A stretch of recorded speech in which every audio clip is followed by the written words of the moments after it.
bad. How are you? I just rushed into the office. I'm a little bit late, but yeah. Right on time. 1 minute a little bit over, so yeah. Yep. Oh, what? Oh wow. Good. We Why? have like Spoob cosplaying as a attorney. No, I thought he has Husband is a salesman, not an attorney yet. Not yet. Sure. We'll get into that later. Got it. Cool. I want to ask, because I'm going to lose a bet. Yeah? How was your vacation? How was your vacation?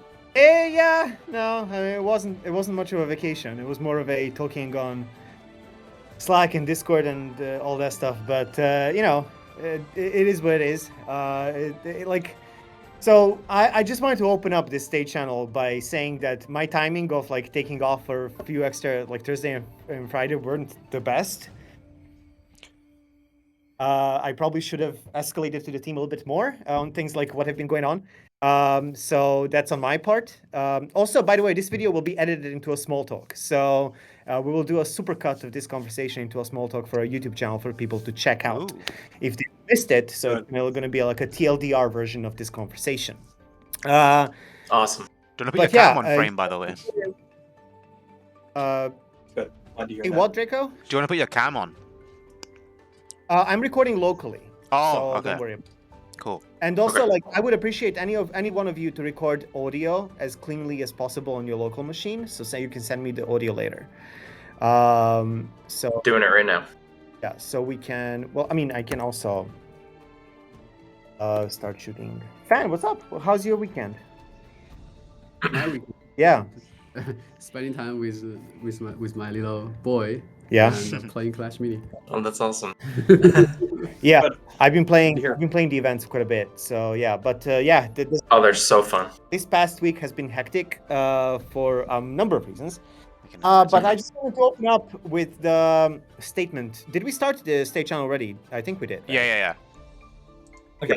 So I just wanted to open up with a kind of like expectation management.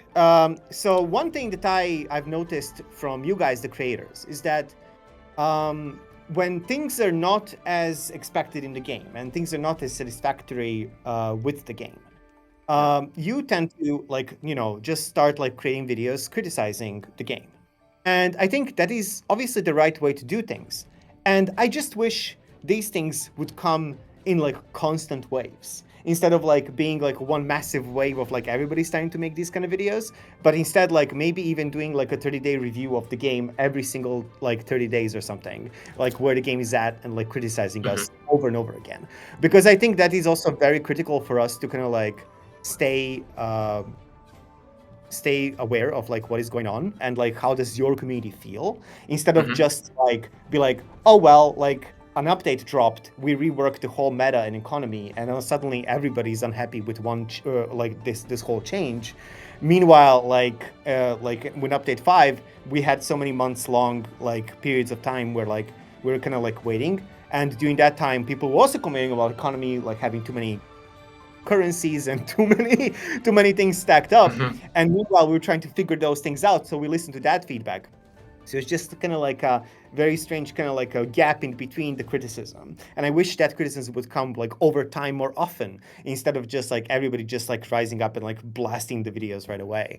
And I love every single one of the video.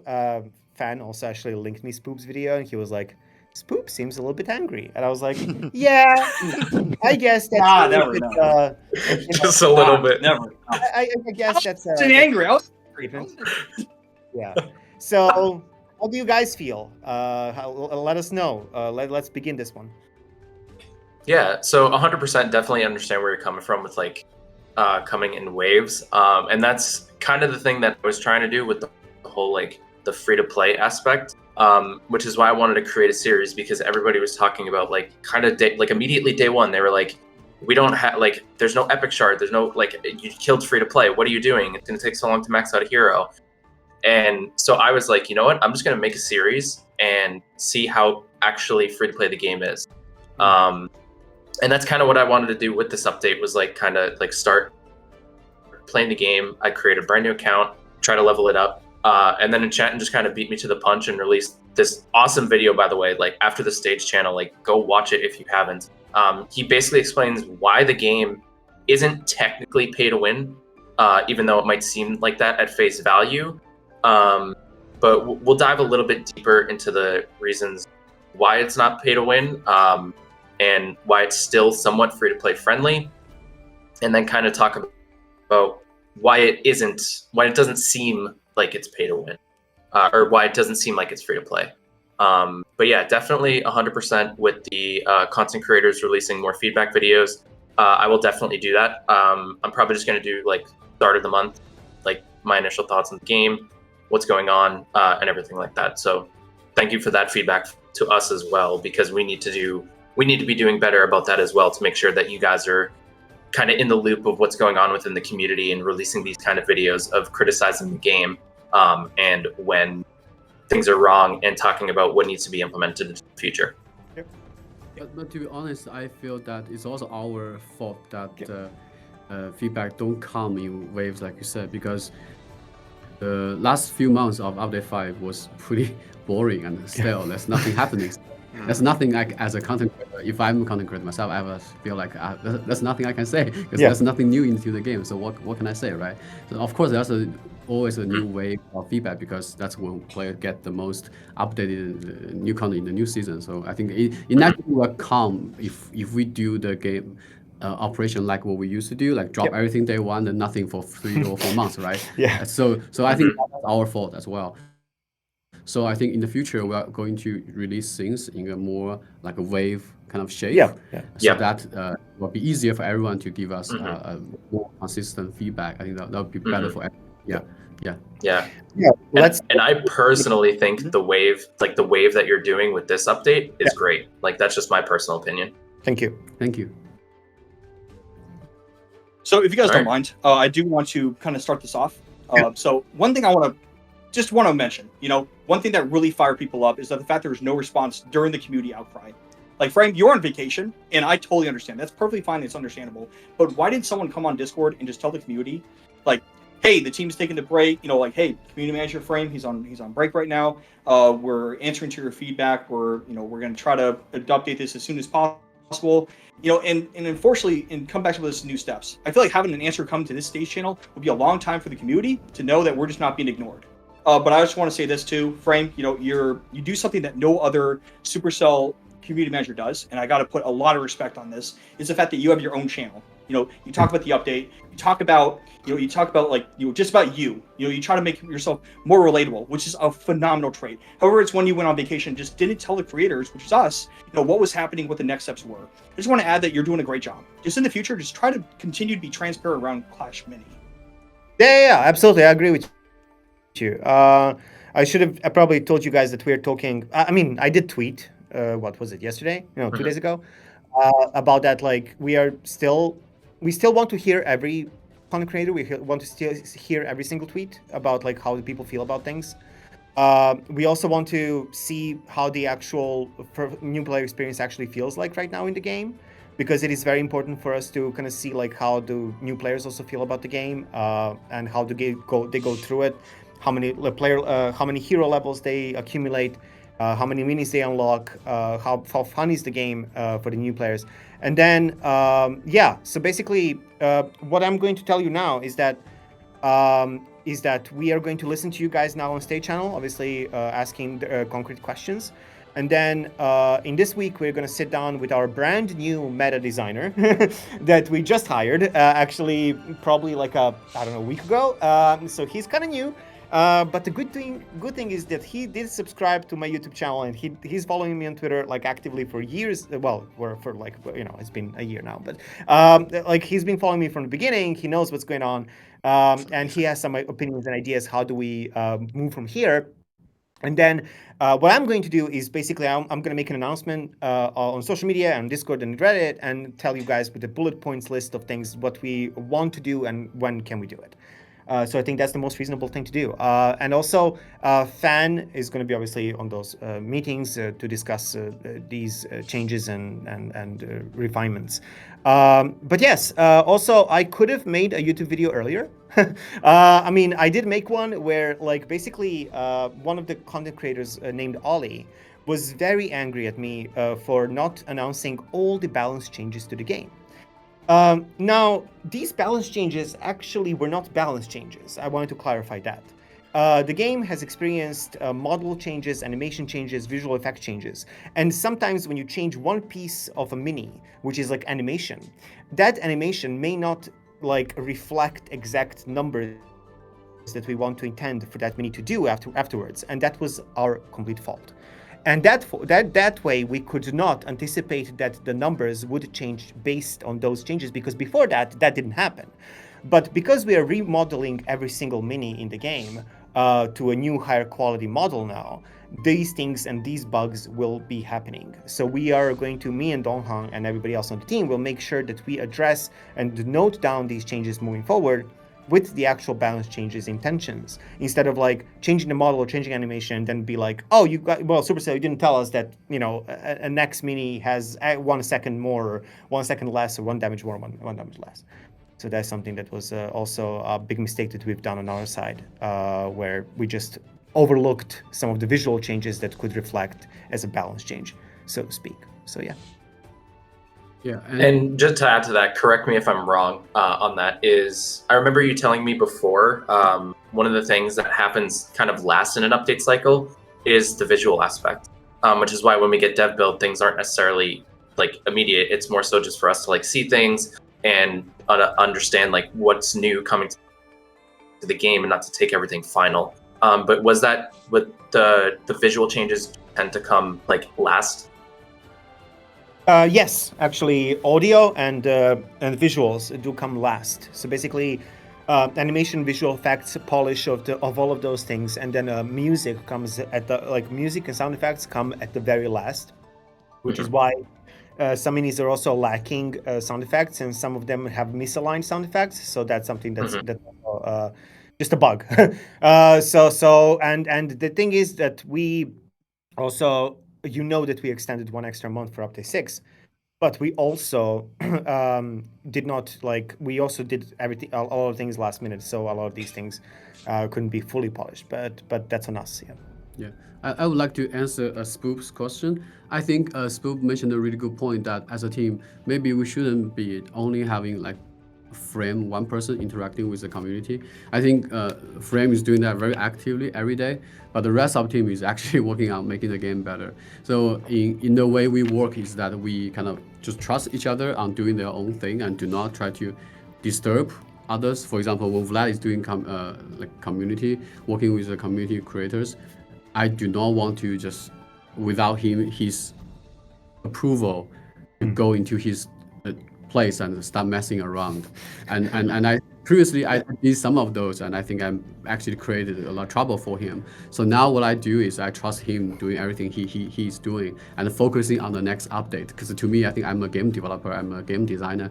The most important for me is now focusing on update 7, and I trust Vlad will fully take care of everything in the community. And I almost don't even know that he's on vacation, because I was mainly focusing on making. I don't even know where he is, because that's how. Sorry, it's not good. I don't think it's good that I don't know where he is. Yeah. Maybe that's not good, but that just shows. Seriously, that shows how we work. Because I fully trust he's doing everything that's the right thing for the team and for the players.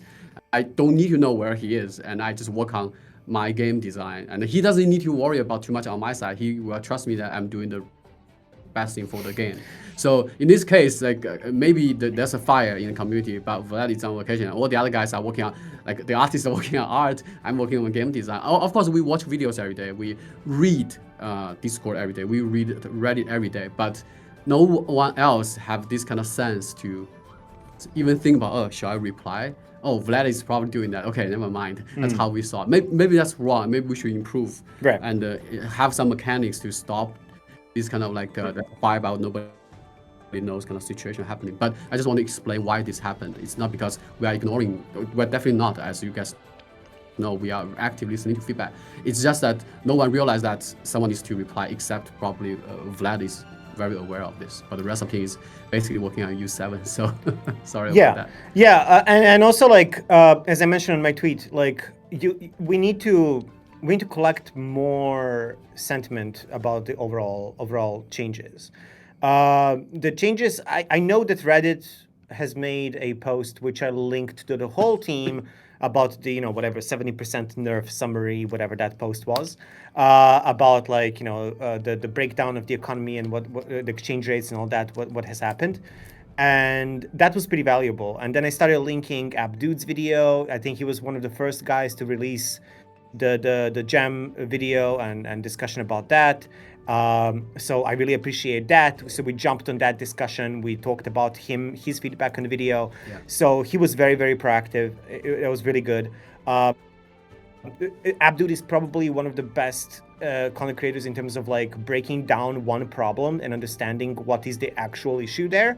And those videos tend to do the best because if you focus on one issue in one video, you can drill down and then find a solution and propose a solution as well, rather than just like go all over the place. You start with the economy and then go to the balance and then end up with channel update, and then people can't even track what is going on in the video, and then you don't even have chapters in the video, and then people get lost, and then you forget what the creator have said in the beginning of the video and in the end, and it's just like there's a lot of chaos in these kind of videos, and the team tends to remember videos that are much more concrete and much more direct and straightforward in terms of one single issue. So that's just something that we've kind of like started absorbing and talking about.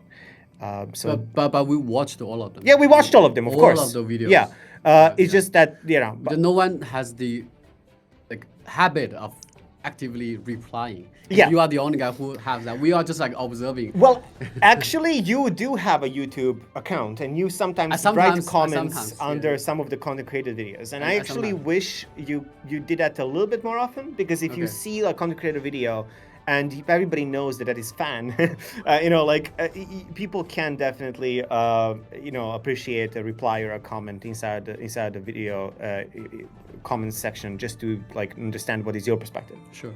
So, I'll do that now. Yeah. Thank you.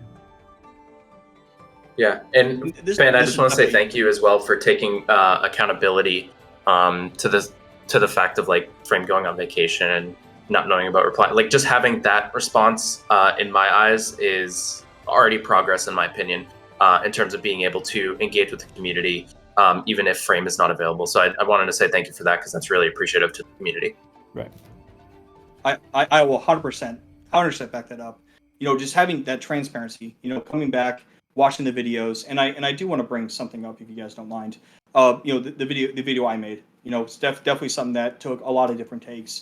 9 takes. It's over 10 hours and 30 minutes of just me trying to find the best words possible to explain my feelings about the update, explain the feelings about how this video, how this update kind of saw from my perspective and also from the perspective of my community. But I definitely approach this in incorrect fashion. However, I still want to touch up on, like the economy, and this is definitely what we're going to go through with the stage channel and FullFrontage. I know we both collaborated together. We have a huge document we have listed up. So if you want to take it from here, FullFrontage, go ahead. Yeah.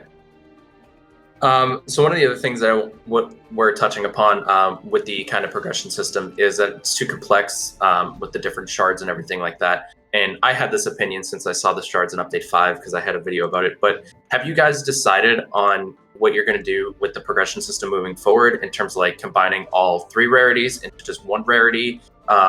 As it's kind of annoying for like new players to have to figure out, like for Enchantin's video, for example, this is where I can bring it up, is like he had to do all that math. Like him and Abdude, he said spent like 8 hours on trying to figure out like the economy and like how many exact epic shards that you can get so that you can max out the account. And I think the time frame of the economy is great in terms of that 31 to 60 day window to max out 1 hero. But I think the biggest problem is a casual player shouldn't have to do all that math that Enchantin and Abdude did just to figure out what they need to max out their hero. So moving forward, is there a conversation within the team kind of happening about creating a much simpler system so it's easier for free-to-play players to understand? That's a great question, and that's the thing our team has been debating for like almost like a years. Like, how do we make the progression system better? There are a lot of things we want to solve with this progression system. One is what you just said about like, how long does it take for players to max out, right? And also like how smooth the experience is. And the most important thing is actually like how do we make sure that the player's experience is smooth, right? Because the current system has so many, the control is in players' hand. Players can fully decide where they want to spend resources like the shards. The reason we initially did the 3 different kind of rarity is because we were worried that for new players who don't know how to use this, they will find it very difficult to level up new heroes or level up the hero they want, because they just have one thing I can spare wherever. Because imagine one player spending all their resources in one hero, getting the hero to level 12. Yep. The other player who don't know the game, right, who is new, he or she may like all the heroes, and then they spread the resources among all the heroes. And those will create totally 2 different accounts. One is like very, very high power, very focused hero, very concentrated deck. The other one is just play for fun and all kinds of that. But in terms of power, it's not as close as the one that's focusing every resource on one hero. And that will result in, they're all new players, but their experience, the balance of them, their progression feels very, very different. So to avoid those kind of like players don't understand what's going on and just spending resources on places that maybe they shouldn't be, we try to implement more ways so that we can protect the players from making huge mistakes. That's not irritable, cannot change how to say that English word. Irreversible. Yeah, that word, yes. Because even though it introduces complexity, but it helps the worst case, it stops the worst case from happening. So, by the time I decide, basically it's me and other, because at that time I'm almost the only designer on the team. So I was like, hey, I know this will make a lot of players feel complicated or complex, but protects the newest and the players who know nothing. So basically it helps the, not worst, but helps the, stops the worst situation from happening, even though it introduce tax for everyone. And I feel that it's not that hard to understand, even though the math is a little bit hard, but the concept shouldn't be that hard. And it helps not the worst player, but stops the worst case from happening, helping the newest players. So at that time, I decided to do that trade-off. I don't know if, but personally, I would love to protect the new players better if I can. That could be a wrong decision, but at least that's how I saw it back in the days. Yeah, and I definitely understand where you're coming from in terms of like having players like kind of forcing them in a way to like spread their progression to like understand different heroes, figure out which ones they like the most, not being able to just force level up one hero specifically in the game. But one of the other things to kind of touch upon is, for example, the Natureborn quest. It is a limited time quest, and one of the quest lines is to get your Natureborn to level 15. If it takes 40 days to obtain the epic shards to get a hero to level 15, for a new player coming into the game, they can't complete that quest line unless they spend money. So is that going to be something moving forward that's going to be addressed? Or is that going to come with the progression change potentially so that players can upgrade their Natureborn to level 15 and be able to complete that limited time quest line? So I think if that happens, that should be a mistake. I don't think quest that's about leveling up your hero to max should be a time limited. Because I think players should have the freedom to decide wherever and whenever they want to spend their resources. So if this quest exists in the game, it's probably a mistake. And I definitely needs to be responsible for that. As I said, our team is run in a like very independent way. The quest is on Xunyao, so he's fully on that. I work on gameplay, so I didn't check that, but definitely I can work with him to make it a better experience. I personally, I don't think it's a right design to put this type of quest on a timer. Yeah, because I won't be able, like on my free-to-play account, I won't be able to get the avatar because I can't max out my Natureborn because I don't have enough epic shards. Sure. You know, speaking about like, you know, the whole, you know, gem. Oh, thanks, FullFrontage. Great question, by the way, and thank you, Fan Frame, for, you know, for that great response. So I'm just gonna say this: will free-to-play gems be reintroduced at some point in the future? Dude brought up a really good point on one of FullFrontage's videos that free-to-play gems prior to Update 6 were so easily attainable that could be used as a reset for the gem value in the economy. Is that a case here, or will we see something else that the team has been playing? Sorry, what does the question mean? Free gems. And then? Would we introduce them back again into the game? We don't know yet, because we had the new designer is coming here to maybe rework a lot of things. So I don't know, but I personally will have my own opinion, and we are, like I said, we are a very independent team. I can just give him feedback, but he will ultimately make the decision. I think, let's look at what does free gem do, right? Let's forget about free gem. Free gem is a concept. Like different games do it differently because different games have different gameplay and meta progression system. It's really hard to say game A has free gem, so game B needs to have free gem because the two games can be totally different. So I want to focus on what free gem can do. As long as the free gem things that's reasonable that players should do, that we offer a way for players to do, then we are good, right? Let's say free gem can allow players to buy cosmetics. We have crystal coins that you can buy cosmetics. Free gems can help you accelerate your progression. We have other ways to help you accelerate your progression. If the things that free gem can do, we always offer a way to do, then I think we are good. There's one thing that I think free gem may be able to do, maybe we don't think they should do, is maybe in some games, maybe not Clash Mini, other games, free gem can buy everything. I don't think in Clash Mini free gem should buy everything, because so that's why I'll say this. Sorry. We should. Sorry. Maybe let me put it this way. Maybe in some other games, right, there is a way to get everything 100% as long as players play long enough, right? Everything is available for players. I don't think, or I don't know if that's exactly the case that Clash Mini should be. Maybe there are things that players cannot get on playing only. Maybe. Because the game economy, the game design, everything is different. Maybe we will have exclusive content that only spending money can get. And I don't know if it's a good thing or bad thing. For now, I think it is neutral. It has some good stuff, it has some bad stuff. Is it so bad that when it reaches a really bad point that it hurts a lot of players? Because there's also a spectrum, right? It can go really extreme that hurts every player, or it can go very, very mild and little that it does not hurt the normal players at all.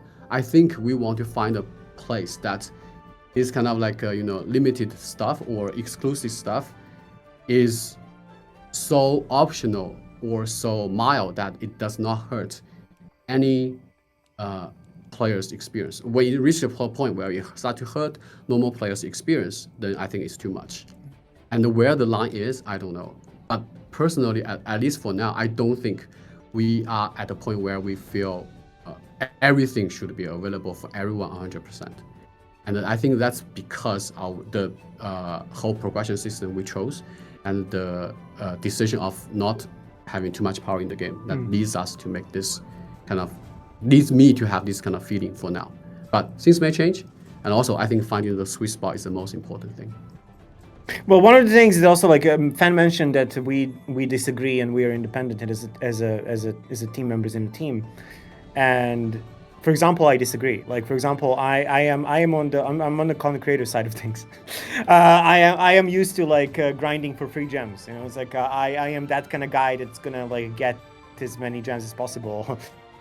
That I can get for free from any sources, even if it takes like 90 days to get like 5 gems. I don't know, like like there's a bunch of these kind of games that like from like SLG games where you like have to like grind and do tasks every single day for like 45 minutes to do all your dailies, and in the end you may get something valuable relatively. And you also play SLG games, you know how this feels. So like there's a lot of these kind of mechanics that are doable in any game. The thing is, like, we also want to approach the game from like a health like management perspective a little bit. So we have this internal philosophy inside of Supercell. We kind of want to be a responsible developer where we don't want to create game mechanics that are just going to ask people to put in more work to kind of grind to no end without any meaning or like any kind of like mission. So like having an endless grind mechanics where you can spend like 90 like, you know, like 24 hours in a day and be able to get more value than somebody that spends like, I don't know, 2 hours in a game in a game or 30 minutes. Like it shouldn't be that much of a drastic of a difference. And so like we try to encourage healthy consumption of the game as well. Now, you know, please don't mention like Gishi and Rosa, like they will just live in the game forever sometimes. Like I'm not talking about competitive aspect of the game. You know, like grinding trophies is completely different kind of thing, and that's something that people can do and will do, and it's really hard to prevent. You know, like if you just tell people, all right, you're on a timeout now, you can't do any more trophy grind. Well, okay, well, you know, that's not like. So we're not talking about that. We're talking about the core game and the core value that the game brings to the player. And I actually do agree with you that like we did swung the pendulum a little bit too much on a like a slow down side of things. So basically, before you could have maxed out like a lot of things very, very fast. Now, because of the exchange rates, for example, like the 50 rare shards to 5 epic, obviously that is going to slow things down much more. And so I do agree with you. But what we need to do as a team is to sit down and talk about where we can meet in between, in the middle, and that's where the follow-up of this whole conversation will happen. And so Perfect. Again, this conversation is not just to like settle things down and tell us us telling you our philosophy for the game and forever never change anything again. This is more to open up conversations on like what we need to follow up on and kind of like make a to-do list. Where we need to have meetings internally as well. Yeah, 100%. And I tried my best to preface people with like, don't expect immediate action in this stage channel. It's going to be conversation and kind of us relaying all the concerns that the community has to the team so that they can continue to talk about it and continue to improve things behind the scenes. And you know, and also this, like, you know, and I feel like this is the best thing we could have done. You know, after vacation, get on the stage channel, reply to, you know, the community's outcry, and this is definitely what we're doing right now. I'm glad that we're able to all come together and get this thing hashed out. You know, this is phenomenal so far. It's coming through my mind right now. You know, we have a whole selection of questions, and it's going by perfectly. And you know, and just for right now, all we have to do now is just stay patient. You know, we stay patient. We have faith within these developers. We have faith in Fan and Frame. Within Dongheng to make the game that's not only going to go global, but also a game that becomes sustainable for years and years to come. You know, we see Clash of Clans, we see, oops, sorry, it's my cat's tail. We see games such as Clash of Clans, we see games such as Clash Royale has been out for almost a decade, 7 years almost, and the main thing you want to look at is going to be how is Clash Media going to almost be as good or not even better than that. You know, and you know, the thing is, it's going to come within time. That's all it's going to really come down to. Yep. So hopping over to the next thing, this was kind of brought up in a couple questions, and I did want to talk about it a little bit because I thought it was an interesting topic. Kind of fun boxes. We know fun boxes were removed in this past update, and in the small talk, it was said that all contents within the fun boxes would be shelved, but some players are seeing some emotes come back into the shop that were obtainable through gems or crystal coins. And since that content was supposed to be shelved, was it meant to be just the skins from the fun boxes that were going to be shelved, or just the emotes that were shelved? Because one of the other things too is a lot of people spent some money on the fun boxes, and I'll use myself and Spoob as an example because we're on both ends of the spectrum. I was able to unlock Archer Queen. The Archer Queen skin in like 4 fun boxes. Spoob spent $200 and was not able to get the Archer Queen skin. And I actually got it twice. No, sorry, Spoob. Don't only talk to me about that. But so bad. So bad. But my bad. Sorry, my tower design. Yeah, no. But like, with the fun boxes concept being shelved, like we can't get the skins right now because those are behind the scenes. But one of the suggestions that I saw in the small talk video in the comments, because I read it before this, is there an option to see how many crystal coins or gems that people spent on fun boxes? And if that is the case, would there ever be a situation where all the excess amount spent on not unlocking the specific skin or emote that would be refunded to the players in the future? Or are you guys still working internally to try to figure out the best way to kind of balance that, like, free-to-play person who was able to get lucky and unlock it versus the people who spent a lot of money? Yeah, thank you. Yeah, that's a great question. So I think the Funbox design and all the chaos, it's definitely my fault. A lot of people warned me, don't do this, and a lot of games that has done this much better ways, but I insisted to make it feel more like a real life, kind of real thing that you have a chance to get it day 1 or you have a chance to get it day 100, right? Like that's definitely not making people happy in like a digital game. So definitely I'm the one who need to be blamed for this, and I learned the lesson, and I'm really apologize for people who had the bad experiences. And also, yeah, congrats for the people who got it like in the first try. That's good. I think in the future we will probably not touch anything that feels like kind of gacha-ish for a while, because we feel that even though the reason we want to do it, we want to experiment a different way of like giving content to players. The thing we didn't expect that with the chaos and the bad experience created is actually a negative gain to us. So I think we as a team, we don't have enough people or enough bandwidth to really do the design well that I think I can meet our bar. And I also don't think making the best gacha or best kind of system that give players something is in a random fashion is the priority of the team. I think the priority of the team should be making the gameplay better, making the game more fun, giving players a reason to coming back to keep playing Clash Mini for 10 years, rather than figuring out how to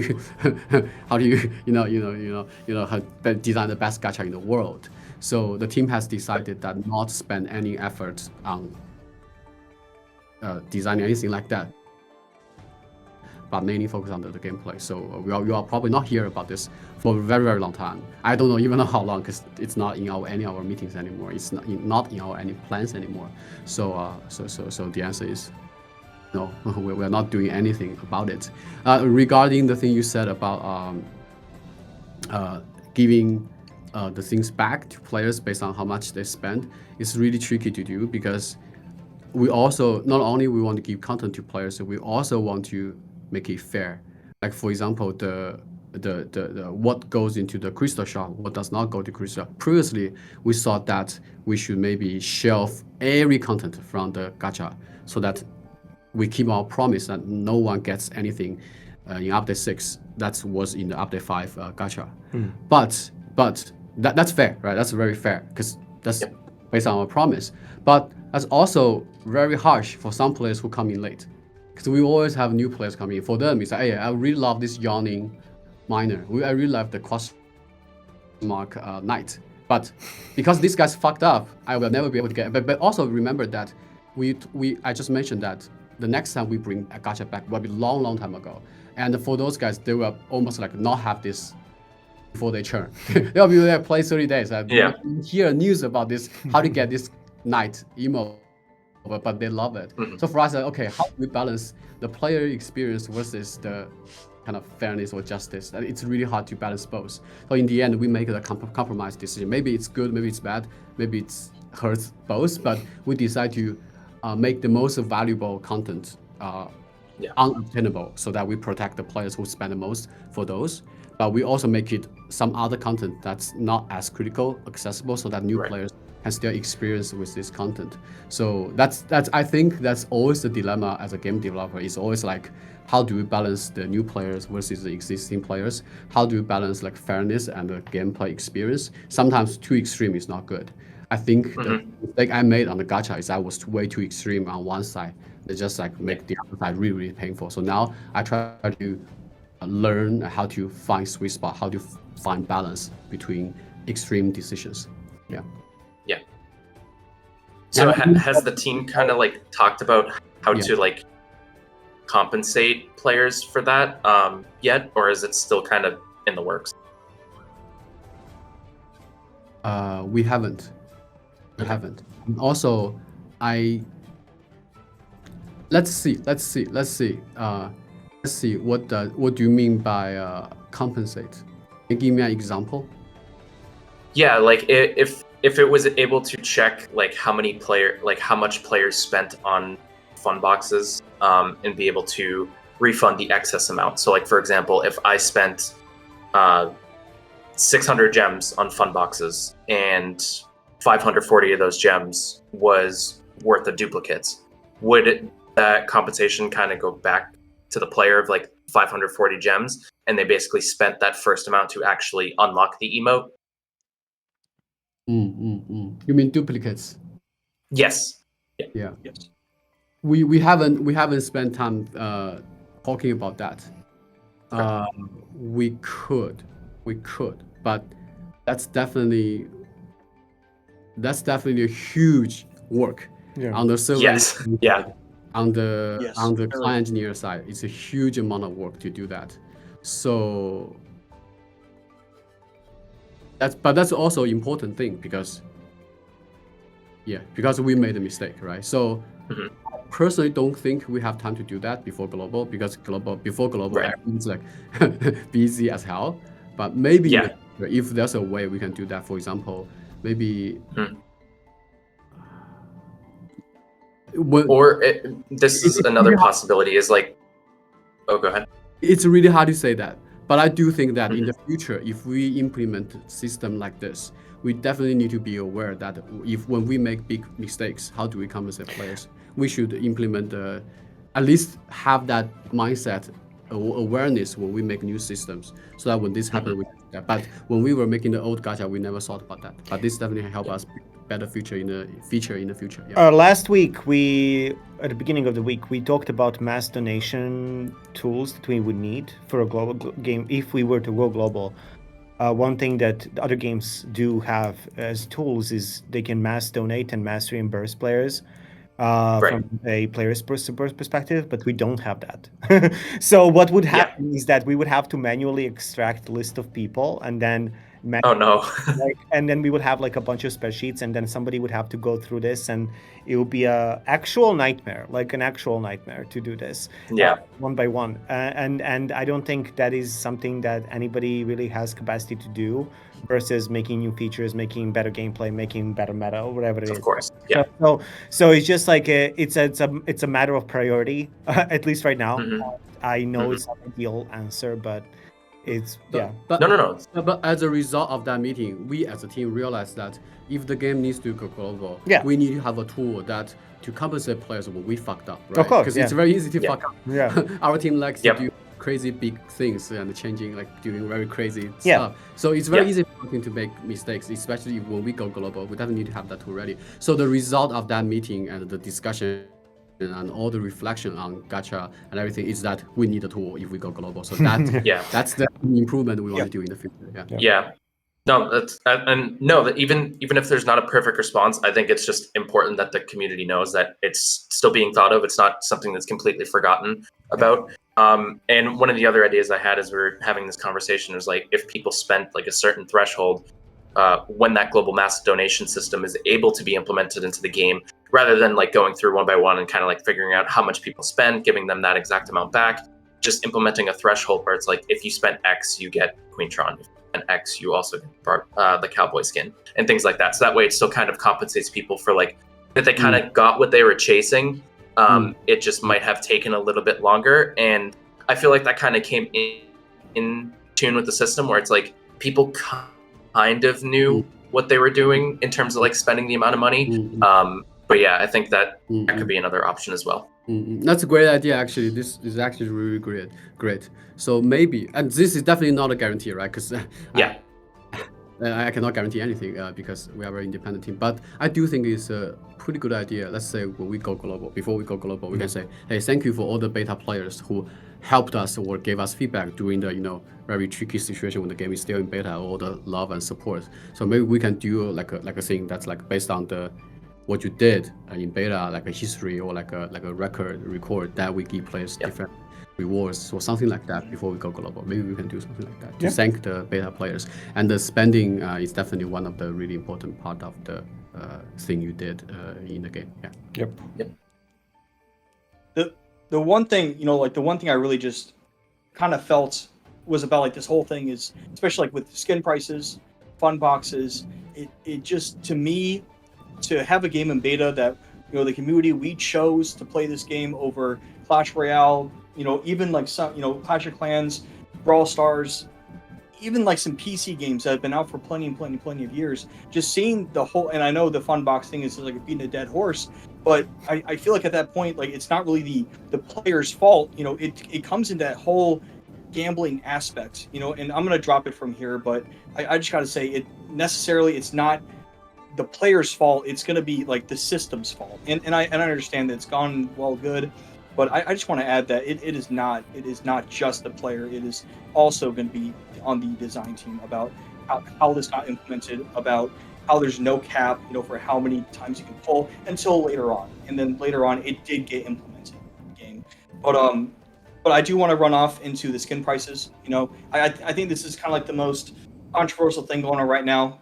It's confusing. They appear to be too expensive. A $40 hero skin, the whole bundle is $40. Like right now in Ohio, like the craziest place in all the world, gas prices right now is $4 for a gallon of gas, and to fill up my tank is about $42.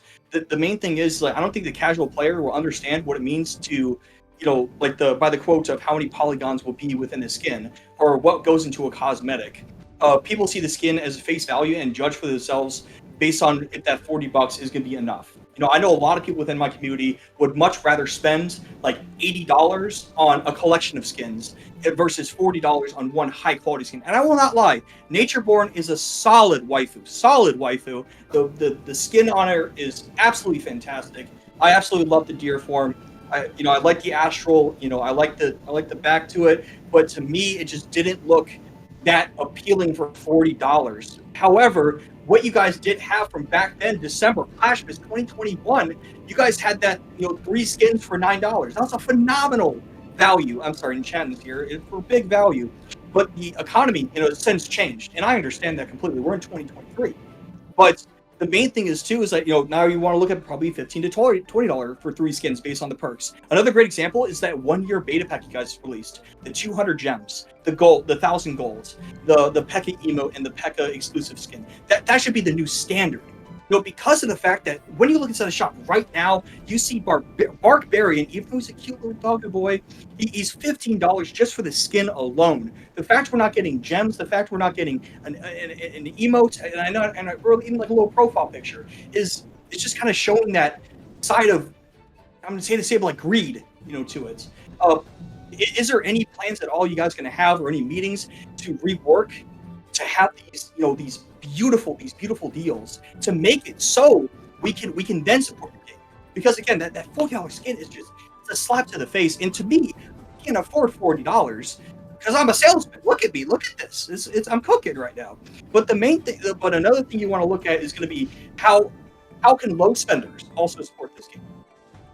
So if you please just let me know, will you guys look at that 1-year deal, and see how that can be implemented better, because if I want to spend $15 to support your game, I want to be able to get just the barbarian skin. I want to get something else included. Sorry, go ahead. Sure. I think anytime we talk about price, it's always a spicy topic, and I love talking about spicy topics, because I think among those spicy topics is the best moment to making choices, right? To tell what we really value. I think the most important thing for us is that our interests and our future is hugely tight with the players and the community, because at the end of the day, players play the game, give us really strong confidence that the game can go global, so that game is not killed, right? So we are doing whatever we believe that's making us, the players, the Clash community as a whole, better and healthier, right? So if we do anything that we feel is hurting the game or hurting the players, that eventually hurts the game, we will probably not do that, because that will, like, why do I want to stab myself, right? Because stabbing players is stabbing myself, right? So we are doing whatever we can to make this game that's more sustainable in the long run, including not getting killed, including doing the best thing for players, having enough time and more engineers, better artists to work on the game, right? So if we look at the skin price in the Christmas 1 year ago, right? So it was 3 skins for how much? $7? $9. Okay, cool. That to us is not sustainable. So basically, the amount of work we need to put in and the amount of revenue we get is not sustainable to run a Supercell game. And if we keep doing that, the game will be killed 100%. So that's why we started to make changes. That's why I started to like try different things to see what can make it, how to say that, make the game sustainable, that we can keep working on the game without like just like, how to say, is making everything too expensive, right? That's why then everyone can know after the Christmas update, we start to talk about like we are stop adding more powers to the game because we don't think that's sustainable, right? Then I also talk about we need to find and try experiment a new way of making the game sustainable, because I think by the moment we realize that the Christmas bundle is not going to help, the team faced 2 choices. One, sell more powers. The other one, find a better way to sell skins. We decide to not sell powers and try to experiment and find a better way to sell skins in the long run. And we've been trying all kinds of different things, adding sounds, like putting different bundles together, like having like another tier of skins, trying all kinds of things to make it work. At the end of the day, is the skin price too expensive? I think it really depends on like, is there a lot of players buying it? If the skin price goes up, a lot of players are not buying it, and we end up having less revenue, that just means this way is also not sustainable. If we realize that a lower skin price will have more players buying it, then the game is more profitable and more sustainable, then that's a better way we'll choose. So in the end, the game team will choose the way that will help have the, how to say this feeling, like finding the right spot, because the game team do not want to kill the game, of course, right? So I think in the end, like we will finally reach like an equilibrium, like a point that we believe that's the best for everyone, right? Today, are we at that point? We don't know. We just released this. Let's try this. But if this shows that this is not good, then we have to change, right? And another thing is, I could be wrong. What I say could be totally wrong. But personally, I also play a lot of games. I also buy skins in other games. I also buy skin in Clash Me. I always feel that I don't have to buy a skin that I feel it's not good enough. If I think the skin is good enough, I will buy it, and then look at the price. Okay, can I afford it now, right? Yeah. So I think one way we can do is to improve the quality of the skins, having more skins, having more price tiers that can meet different appetite of players, then optimize everything. So at the end of the day, I personally think skin is optional. It does not block you from playing the game. And that's our, baseline, or how to say, that we will never do anything that will stop you from playing the game healthily and having fun from the game. Not having a skin does not stop people from being competitive or playing fairly or stuff like that. So we feel that's the place where we have the time and the room to experiment and find the sweet spot. Definitely not on the power side, because the power is much worse of space to experiment and try. So that's why we decided to work on the skin side. Yeah. Well, one of the things that it's very interesting that your feedback about the 1 year anniversary pack was one of the best ones, and that's actually a really valuable piece of feedback. We can also go back and look at the data on that one and see like how many people actually got that one. I think it was one of the most popular ones. So yeah, I mean that could also like be considered in terms of like adjusting the prices and bringing us back to the place where like what kind of value people expect from. One of the things that also I talked to our monetization guy, Shumya, he also has this vision where the new skins and the new bundles will obviously first be in-app purchases. But then after a few weeks or months, we would also split them into a separate purchases. Basically, if only you want the skin and you don't want anything else attached to it, you can go ahead and do that and you will get that offer. But also, if you're patient enough, in the next update or whatever the time frame it is, you would also get a gem offer of that skin as well. So basically, if you and then like that gem price would be the lowest price of that skin ever in the game at that point. So people that do want to be patient and just not get it day one, they can choose to do so. Now, yeah. Also, by the way, funny story. That bundle, I told the team. Day one, like update 6 comes out, Reddit is gonna be flooded with screenshots of this bundle. Like it's not even a question. Like people will ask us what's up with this, you know. So it's not like that we don't know how to anticipate this, but we're also in a beta game. We want to see like where like what kind of value the bundles can bring and how much people like if people are voting with their money, then they can do so, and we'll see like what the results are going to be.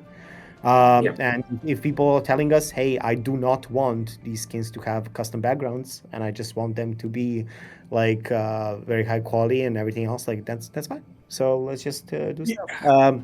So it's yeah. Go ahead. No, I mean, like again, you know, the main. Hey, your mic's cutting out. You're breaking out. Oh, so we can't hear you. No. No. Okay. While he's trying to figure that out, I'll touch him with the little point here. One of the other things that we're talking about is, like you said, Frame, like if people don't want the scenery and kind of having that like part figured out. One of the other things that was talked about in the stage channel when we had the whole discussion about the Barbarian King skin being overpriced was kind of talking about the perks that it comes with. And if we look at like the Barbarian and the Ice Wizard, for example, both of those skins have the model animation and effect, but the Barbarian also has a sound, but the prices of them are the exact same. Is there going to be a point in the future where the perks of the skin actually differentiate what the price of the skin is? So that way people can kind of, like you said, if they visually look at the skin, they say, why is this one cheaper or why is this one more expensive? If they click it, they can see the different perks. But if it's the exact same price and they're not getting the exact same value, people are going to be like, why am I paying the same exact thing when I'm not getting the same exact value? I agree with that. Yeah, actually. I want to answer that. Sure, I love that question so much because within the team we actively talk about this very, very seriously. And in the end, I in the beginning I was on your side. I think like they should be the same, blah blah blah. In the end, I was convinced by our artists that don't do that because for them, they do not want to be limited by the icons. For example, I will tell the artist, hey, because this thing needs to have this or don't have that. So for example, I say, hey, this skin is should only have ABC. Don't do or put D on it. But our artists will disagree. They're like, hey, fan, I want to make the best product. For me, adding D makes the most sense. So please don't stop me from making a better product or making a better art piece from me. For example, our sound designer, he's like, hey, screw you guys. I want to add sound to this thing because I think that makes this product better. So stop. Don't ask me to not make a better product because you want alignment or you want consistency. Yes, you having consistency is good, but having the best product, having the best skin or having the best experience is also good. So artists are like, hey, don't limit me on this. Don't do it. I want to make this better. That's what I want to do. You guys figure out the rest. So what they gave us is a handful of things they are super excited and happy with, but they are just not like a factory kind of made a thing where everything is aligned. Everything absolutely. Right. They were like, hey, these are the things we felt is the best product. They are simple. They have all the features you want. They tell a story. They are like a full. But they are different from each other, and you guys figure out what you want to do. So for us, we were like, okay, fine. We respect their passion of making things as good as it can be. Then we were like, hey, how do we want to differentiate that much? But when we look at from a player's perspective, it's really hard to say, hey, this thing has all the things. But sometimes the artists will be very picky. They have this and that. They think it's different. But for us, we're like, hey, in terms of player experience, they're probably very similar. We shouldn't be making like too complex for players. So we sometimes also want to make them aligned in terms of pricing and other things. So it's always tricky that standardized things versus having or letting the artist do the things they want. That's very different and special. Yeah, well, the thing is, like, I agree with you that like the consistency of like labels and the prices should be there, at least like, and we need to improve on that. Like, we need to have ultimately a system where, like, like, I hate to bring up your game that you worked on before, Fan, but League of Legends has this figured out. Like, if you say a legendary skin, you know what you mean. If you make an epic skin, you know what you mean. If you make a common skin, you know what you mean, right? Like, and people expect a certain price range. Now, is it consistent and is it 100% like always the same? Not really. But like, it also took them years to get that alignment. Exactly, and that's the thing. Like, one of the things that like we're talking about is that we're talking about the game that's been not even globally out, and we're expecting a bunch of features from the games that have been out for like 10 plus years. So like, when we're talking about like Clash of Clans, like, I would encourage you to take a look at like the earliest version of Clash of Clans, like or Clash Royale or anything like that, like how messy they were, and like how we should have higher bars. Sorry. No, yeah, no, of course we should. But my point is that like there is a bunch of these features that we need to come to and fix them over time. Like, it's just like, and you guys bringing these things up just makes us think about them more and prioritizing them with each update. So yeah. It is something that we need to work on, and I really agree with you guys. Yep. Yeah, I hopefully I sound a little bit better through this. I mean, you're good now, Spoob. Yep. Okay. I just Fan. I understand exactly what you're saying, but the main thing is what I want to kind of touch on one more time is just the fact that we, the low spenders, the people who, come back from their 9-to-5s, that they have a family, just like Elijah, another brilliant content creator that's been creating a lot of Clash Mini content. He has a full family now to support, and he told me he still wants to support the game, but these skin bundles are so expensive. However, I was thinking just off the top of my head, you can do something called recolors. Maybe you can have Archer wearing maybe like a green garb or maybe like a blue garb. Instead of just having like the occasional red, or maybe dye her hair, from like a different color pigments, and then those can be maybe like $3.99. And I believe, I'm not an artist at all, but I feel like that would alleviate people who still want to support your game and they want to continue supporting your game, but they just don't have the budget to do it. And when looking at all these different prices, it kind of just tells them like, man, I just don't have the resources to do it, so I'm just not going to touch it. And I can probably say for everyone else that we love your game. The reason why there's 90 people in this stage channel is because we all care about the same game. And I'm sorry we're hitting you guys with some hard questions, but the main thing is that we want this game to succeed as a whole. No, this so I really hope that. No, these are great questions. These are not hard questions. These questions need to be brought up like over and over again. We actually wanted to do this even after the last time we had the talk about the Barbarian King. We already decided to do that, but in the process of making it, our artists start to like, hey, this is I cannot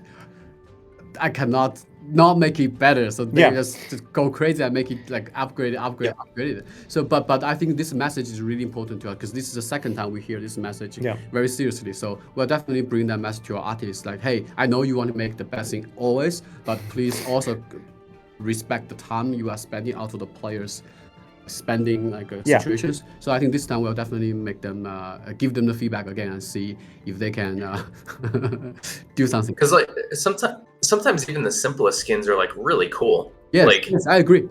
Yeah. I think something as simple like the Gravedigger Miner skin, like I feel like that's a pretty underrated skin. Like that's a cool skin. And I feel like they're like, maybe I'm wrong, but I feel like that's kind of like on the lower tier skins that we're kind of talking about, but it's still such a cool skin. And that's just my opinion. Like, skins appeal to everybody in different ways. Everybody has their own individual looks of what looks good and what they think is amazing. So things like that are just great skins to have. Yeah, totally agree. Yeah. Let's do that. More tribal Dark Goblins. Yeah, because I think at the end of the day, artists should not be making skins just for them to feel good about their work. It should be serving the player's need. Different players just have different needs. I may not like the fancy thing he worked on. I like the simple one that's like different color as well, right? But, I think we should have a serving more like a mindset. But you guys sit down with one of our artists and tell them about recolors, and they will roll their eyes. No, bro, I'll talk to him. I'll talk to him. Where's my credit card, bro? Where's my credit card? I will show them. Yo, I'm not kidding. They know this is an option. They just want to raise the quality bar over and over again, and that's like the standard that they work in. When you work in Superstar, you are an artist. You are not an artist. You are in previous companies. You were art director, or even like even higher position in other companies. So once you come here, you want to like put your hands on and do something meaningful and something very, very extreme. And that's when Astral shows up. You know, it's like when I was seeing that skin, I was like, yeah, okay, all right. Like you guys are outdoing yourselves. But where is the yellow cape archer, right? Like, and they were like, "Are you kidding me? Like, do you really want me to like spend my time on this?" And I agree with you guys. Like, you know, I wish we had like one update where we just like did a bunch of these like funny little different hat skins, and you know, like an archer wears like whatever, like wears a cowboy hat. Let's go, you know, done. Like, Let's give that's them it. Free money. This is free money, Frame. Archer with a cowboy hat? That's nuts! That's nuts, dude. I want to get 6 damage on the board. Her wearing a cowboy hat saying yeet to the haw. But I'm gonna say this too. Okay, I'm sorry. I hate to like talk over y'all. But okay, as a salesman, okay, we have low tier appliances, we have like mid tier appliances, we have high tier appliances. When a customer walks into the store, we want to see what they have, what their budget is, right? If they want to look for like a low budget, looking at a JGB 635D and DWW, right? They're looking for like a medium tier, right? You're looking for like a PGS 930. Looking for a high tier, looking for like a DBI 664. You know, but the main thing you want to look at is going to be what are they going to bring to you, and what are you going to bring over to them. So that's the only thing I just want to talk about recolors. It's not something that they don't have to, you know, like roll their eyes at or anything, but it's definitely something that can put some extra cash in the pocket, so you don't have to have Supercell be like, hey man, you making enough money? You're gonna fork it over? You're gonna fork over the money, and then if you don't have enough, you have to, unfortunately, look at different avenues of like fun boxes, for example, or look at maybe deconstructing Clash Mini. You know, and that's something we just don't want to see. Yeah. But that cowboy hat archer, you better put that on there. Okay, get to work on that. I'd spend $4 on that skin. I spent $4. I spent $80 on like a little bunny ears on the battle healer. Just saying, you know. Sure. Just gotta. Got it. Keep on on. Where's my credit card, bro? Where's my credit card? He's still number one in my eyes. Okay, but yeah. Go. Yeah. Other than that, I do want to talk about Elo. Like the Elo change. Creators were told about this last minute. Like this is like none of our videos. Dude, FullFrontage, and Chat, and anyone. I get that you guys want to test it, and that's totally fine. It's a beta game, but the change isn't good for all players. You have people like Simo, that's like number one right now. I think he's still inside his basement right now, trying to grind Clash Mini during the stage channel. You know. And it's also gonna be on like itself. You know, you see on season 2, season 3, how Rosa and Gishy Bear were at 24,000 trophies when they're both literally just college students. But like, I think for lower trophy count, it makes sense. But on leaderboards, it's someone who has more time, not the most consistent player. It's not gonna be the people who are putting in like that best deck. You know, I'm watching in Chatton's video what is going on, everybody? Welcome back to another Clash Mini video. Like, it's gonna be that he's gonna show off a deck. People are gonna look at that deck and be like, okay, let's play it on ladder. And on a time-based ladder, you're able to afford those losses. But it needs to be more skill-based. It needs to be more. Like when you get that win, it's going to be satisfying to get that win. And when you take that loss, it's going to be heartbreaking to get that loss. I just want to see what you guys want to touch on and how you guys are going to come back with with how Elo is going to change, like the impact, the community reaction, and what's going to move on. What's going to move on. We're fully move forward. Yeah, so we're fully aware of it. I've been discussing with our data scientist about this for a while. I've been nagging him to no end. He's aware that like there is a challenge here. He wanted to go with Elo that is a little bit more casual player friendly. That was basically the TLDR of it. We wanted to try an Elo where like we wanted to see how people feel and like progress through the game with this system. And we know that it's not competitive player friendly. It's not esport friendly. But we need to find a balance between these two systems, and that is the next step. So basically, we want to improve it. We want to tweak it a little bit in the upcoming seasons, and then in the update 7 we want to bring it back in between, kind of like a skill-based and a elo way of doing things. So yeah, that's the current plan right now. Yeah, the old way in update 5 was not actually a elo system. No. It's actually, how to say this, like a gravity, I don't know how to call it, but it feels like a gravity system. Yeah. That the closer you get to like a number, the more impossible you get. For example, I think based on the parameter set was like 5,000. Yeah, 5,000. So by that design, it's impossible to get 5,000. Yeah. So the closer you get 5,000, the more you lose, the less you win. So that it stops you from getting 5,000. Yep. And I think that's also not a really good way. So what our data scientists did, by the way, our data scientists did doing this rather than the game designer, because we're very independent. Anyway, he's actually bringing a real elo system into the game that he learned from other competitive games like chess. So this new system in update 6 is actually more like an elo system, but there's also a lot of parameters that will change how the field feels like the speed, how fast do you start to decay, or how much do we push back you when you face a player who's much lower in terms of rating than you. So there's a lot of parameters that he's trying to figure out. Update 5 was too strict. Like it's impossible to get to 5,000. That's too much. So this time he made it a little bit loose, but he's not going to be able to get it 100% accurate or smooth or sweet with one shot. He needs time and needs feedback from players to tune the system, to work with him to make it better. So I don't know how good the experience is right now, only 1 week and a half, but I think overall we are polish the system to make it more like a system that can take care of the both casual side and the competitive side, but it will take some time. Yeah, I mean, like the thing with that is that, like, I've been asking Rosa and Gishi and everybody else, like, how do they feel? Because like these guys are the crazy people, right? Like, and so like I want to ask the crazy people, but we also want to see the data from the regular normal people, right? So it's like it's the balance between those things, and ultimately also the question is this game going to be an esport? It's like, we need to ask ourselves how seriously it is going to be an esport, right? It is very serious. Yeah, well, but from the looks of it, like we need to also make it fun. We need to make it more approachable. We need to make esports matches. A very approachable esport. Yeah, approachable esport. That's what I am advocating for. Like I want a new player to watch a competitive match of Clash Mini, understand what's going on, and learn about the game, and be invited with every match to get better at it, instead of like being very like scary and hostile and confusing. Because if you take a look at other games, like people are maxing out and they're playing like super competitively on very weird maps and weird rules, and it's all over the place. And then when you jump in and you're like watching like a professional StarCraft game, you're like, what the heck is going on? I have no idea what these people are doing, and like it's just like super confusing. And I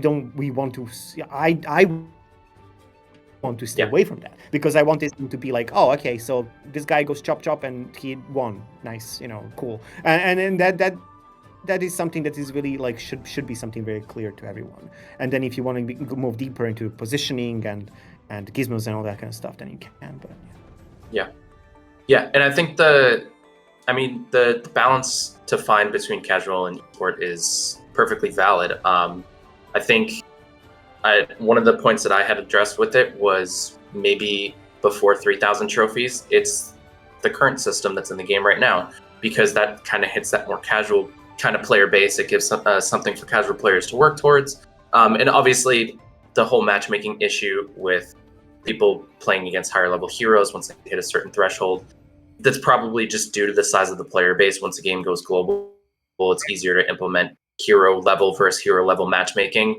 And it doesn't feel as oppressive for free-to-play players who are trying to get to that point where they're switching between their heroes and they're playing a level 5 hero because that's all they can get to at this point, and then they go up against level 15 hero because they're at 1,200 trophies, and kind of losing in that matchmaking system. So I think putting into a point where like if it's 3K and below, it is like the current system, and then above that it goes back to the old system where it's a lot more consistent skill based versus just who has the most time and can push up to 20,000 trophies in a week. Yep, maybe. Who knows? Like, we'll just keep talking. This feedback is very valuable. I will send it over to him, and we will just keep talking, and I will give you guys an update. Hopefully, I'll try to add that to the kind of balance changes announcement if we do mess around with Elo and explain how it's going to work. It's really hard to write that in like a one bullet point though, but I'll do my best. Even just a quick video would be, like it might not have to be like in the balance change patch notes, but something like a quick video update, or a quick write up on Reddit or Discord. Yeah, sure, makes sense. Yeah. And then one more thing, if you guys still have a little bit of time. One other thing I wanted to touch up was like the hidden balance changes. We kind of touched briefly upon it at the start. I don't really like calling it hidden balance changes because it wasn't malicious intent from the team to implement these kind of things. Obviously, bugs happen, and there was a lot of things that came from it. A few people in the community put a document together. I sent it over to you guys in our private channel to kind of be like, here's all the things that the players found, and be able to fix it. But there's a couple things that I think I feel like should be implemented just for the balance changes, because it really affects kind of how players play the game. First off, the countess for gems, that was 100% a bug. I've been trying to address that with people as much as possible. I've made a video called "Don't Buy the Countess" because I don't want people to spend their money if it's going to be available for crystal coins. But I think that should be fixed kind of before an update, because it kind of immediately paywalls the Countess. Like for the people in Ireland where the game is just released, they can't even play Countess now because it's not obtainable as a free-to-play player. Things like the Archer Queen, her essentially third upgrade just doesn't work because she only goes invisible for 3 seconds instead of 4 seconds. If a new player doesn't follow along with that in the content that's happening in the space, they're going to see that it lasts for 4 seconds and it actually doesn't last for 4 seconds. So they kind of just wasted their resources to upgrade the Archer Queen to get to that point. And then Natureborn as well. Her third ability, the second and third upgrades for the 2 second duration, she doesn't last for 6 seconds. She only lasts for 2 seconds. And it, again, kind of goes to the same point of like Archer Queen, where players are seeing that it's going to last for 6 seconds, but she actually only lasts for 2 seconds. So those kinds of things are just like things that are critical to the game from a casual player's perspective, because if they don't see all these like content pieces or things on Reddit or follow on Discord or follow content creators, they're not going to know that Countess is to be obtained free to play. They're not going to know that Archer Queen has this bug where they spend resources to upgrade her and she doesn't do what she wants. And then kind of same thing with Natureborn. Is there a plan to address that kind of before like a natural break, like balance changes or the next update? Because I think those kind of impact the casual player's experience in the game. For the balance change fixes, I'm pretty sure we can do something about it. I'm talking to Yonghang about it. So I'll see how much he can do, and if it's all fixable through a balance change update. If not, we'll also do a content update anyway. So it should be all doable. So yeah, I'll follow up with you on that. Perfect. And there, and from there is definitely like other bugs, and again, FullFrontage did send them over to you. But I do feel like that, especially with Natureborn being the brand new hero put into the game, having it release bugged is just, I don't know. As someone like me that's been playing this game for a full year, FullFrontage for a full year, most of the hardcore community for a full year, we're able to upgrade her to max almost immediately. But for the people that chose to, use their free-to-play shards and try to get them up and try to use that DR form and just, not really get the true benefits that they need. I'm sorry, I'm just gonna disagree. I feel like that should be addressed ASAP. Just to kind of show that, like, hey guys, we're on it. We got this. We got what you guys paid for, and we got what you guys use your resources for. So I just want to add that in there. Yes, good point. Let's see if we can try to get it in ASAP. Yeah. I do want to touch on one more thing though, if you guys have just a little bit more time. And this is definitely a question maybe for Donghang. Can the April stage channel maybe include Donghang? Maybe, and we can see him. We can address some of like balance changes, maybe some gizmo changes. Because the main thing is Barb King 2 Elixir is probably the most popular deck going on right now because of the Archer buff, the nerf to Barbarian King, the shield still being so prevalent. the biggest thing about Barking to Elixir is the fact that you get the biggest chance to get round 1 gizmos, such as Wartoot, such as Sauna, such as Elixir Collector, Mucho Puncho, and that brings it brings a whole nother element to, like, you know, like for like a whole snowball effect. You know, you're able to, like, you know, at that point you're able to kind of snowball even harder, and you can make riskier plays for your opponent to be on toes and be like, oh wow, I didn't have the luck, you know, really. And if I'm going against BK2 Elixir versus BK2 Elixir, it's luck at that point that I'm going to get a level 2 archer round number 1 and Elixir Collector that's going to give me a bigger advantage. I know it's not probably for this stage channel, but it's something I would definitely want to address to Dongheng, especially if he watches this stage channel back, or even the small talk that's going to come out of this video. Yeah, let's grab him next time. Yeah, let's grab him next time. But yeah, I mean, monthly balance changes are happening. We are committed to those, so let's see how much we can squeeze into those. And also, I will be working with them to kind of like follow up on these bugs as well, so we can tweak it all up.